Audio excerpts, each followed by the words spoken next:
આદરણીય આચાર્ય, વહાલા શિક્ષકગણ તથા અહીંયા ઉપસ્થિત ગ્રામજનો અને મારા વહાલા વિદ્યાર્થી ભાઈઓ તથા બહેનો, આપ સર્વને સ્વાતંત્રતા દિવસની હાર્દિક શુભકામનાઓ તથા આરપી સાવજ વિનય મંદિરમાં હું બરવાળિયા હસ્તી આપ સર્વનું સ્વાગત કરું છું. હું 15મી ઓગસ્ટ છું. જી હા દોસ્તો, મારું નામ 15મી ઓગસ્ટ છે. વિદ્યાર્થીઓ માટે પરીક્ષામાં પૂછાતો 10 માર્ક્સનો નિબંધ છું. સુરક્ષા કર્મચારીઓ માટે હું ફરજ છું. સરકારી કર્મચારીઓ માટે એકમાત્ર જાહેર રજા છું. અને દેશવાસીઓ માટે કદાચ નિબંધથી વધુ કાંઈ નહીં. આજના દિવસે કોકડું વાળીને મૂકવામાં આવે ગઈ સાલનો રાષ્ટ્રધ્વજ ગોતવામાં આવશે.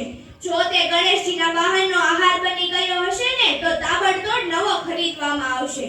કદાચ રાષ્ટ્રગીતના શબ્દો ભૂલી ગયા હશે, એ માટે આબરૂ ન જાય ને તેથી માત્ર એક ટ્યુન જ વગાડવામાં આવે છે. આ બધું મેં મારી સગી આંખે જોયું.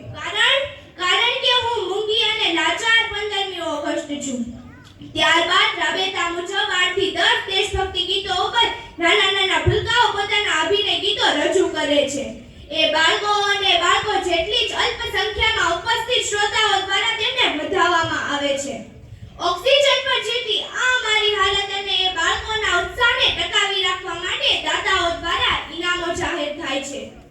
પોતાની જ્ઞાતિના કોઈ પણ ફંક્શનમાં, પોતાની જ્ઞાતિના કોઈ પણ વિરોધમાં એક SMS થી સુપડા મોઢે એકઠા થઈ જતેલા આ દેશવાસીઓ માટે મારા સન્માન માટે 15 મિનિટ કાઢવાનો સમય નથી. ભારતમાં દેશભક્તિ એ સાવ સિઝનલ વસ્તુ થઈ ગઈ છે.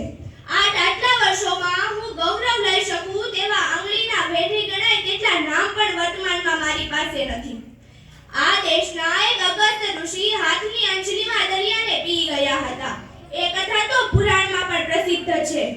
આ દેશને આઝાદી પછી એક નહીં 15 અગસ્ત મળ્યા, છતાં ગરીબોના આંસુ કેમ ના પી શક્યા?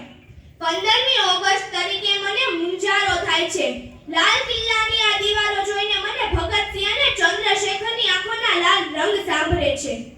આ શસ્ત્ર પ્રદર્શન જોઈ અને મારી માટે પોતાની માથે કફન બાંધીને હાથમાં શસ્ત્ર લઈ ગયેલા એ મારા સંતાનો તાત્યા ટોપે, ઝાંસીની રાણી, વીર સાવરકર, રામકૃષ્ણ વર્મા અને મેડમ કામા જેવા અનેક.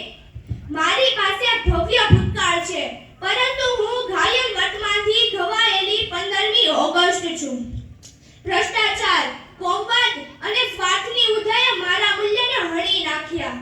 અરે ગૌ હત્યાના કાયદા માટે મોહન સર્વનારાયણ તો હું રૂબરૂ મળી છું, છતાં આજે આ નાના ભૂલકાઓના અભિનય ગીતો નિહાળીને રાજી થાવ છું કે એટલીસ્ટ એ ભણશે ત્યાં સુધી તો તિરંગાને સલામી આપશે ને. આ દેશના ગદ્દારો અને આતંકવાદીઓને ફાંસીની સજામાંથી બચાવવા માટે સડક અને સંસદમાં ધમપછાડા કરનાર મહાનુભાવો જો મારી પાસે આઝાદી પહેલા હોત ને તો કદાચ ખુદીરામ, સુખદેવ, રાજગુરુ, ભગતસિંહ કે મંગલ પાંડેને જીવાડી શકી હોત. પણ અફસોસ, હું અભાગણી 15મી ઓગસ્ટ છું. આ બાળકો તિરંગો નહીં તેમનું બાળપણ વેચે છે. કેમ આઝાદ ભારતના કોઈને દેખાતું નથી? એ કેમ કોઈને ડંખતું નથી? 16મી ઓગસ્ટે જ્યારે સવારે વોકિંગ કરવા નીકળો ને ત્યારે જરાક ઝીણી નજર નાખીને જોજો. તમારા દેશની આન બાન અને શાન સમો તિરંગો તમને કચરાપેટીમાં કે ઉકરડા પર ચડતા રસ્તામાં જોવા મળશે. આપ સૌને મારી અંતિમ પ્રાર્થના છે કે આ તિરંગાને લઈ તેનું સંરક્ષણ કરવું. અસ્તુ. જય હિન્દ, જય ભારત.